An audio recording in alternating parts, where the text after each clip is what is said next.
see, if I were to define M plus in my own sentence, I think M plus is a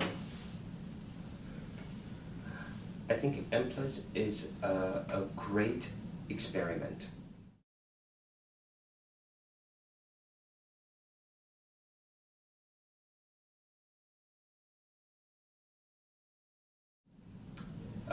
It is a great experiment that has already been well prepared by a host of people for already many years before any of us came here, thinking very hard about what should a 21st century museum be.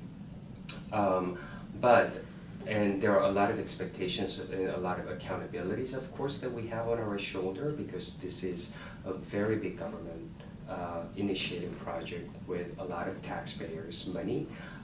But I think any forward-looking progressive institution should think of itself as an experiment, because there's no one right answer, right? This isn't just merely an infrastructure project. We're not building an airport, right? We're building a place where different ideas can be explored and tried and debated.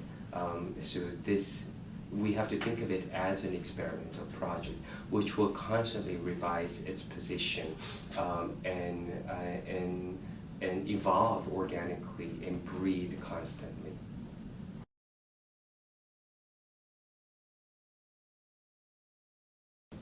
It is perhaps true that more senior members of the staff are not from Hong Kong, but it's very important for us, and I hope that the public will soon realize, we've been saying this from the very beginning, that half of our staff, curatorial staff, are from Hong Kong.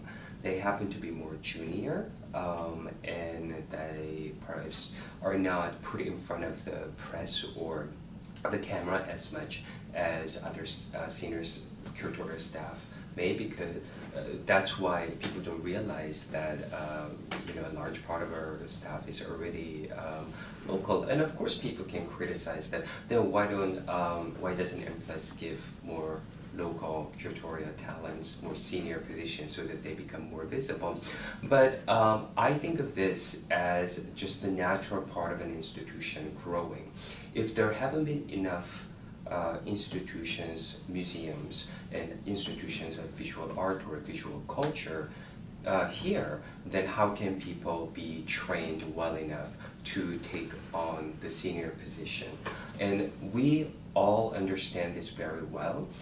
So internally and also externally, we think of this training and fostering the younger generation curators who are born and raised and educated here for the future leadership as a very important part of our responsibility. Our responsibilities aren't just here to build a building and build a collection, but also build a future generation of curators who are going to, when we are all gone, who are going to take over and grow them.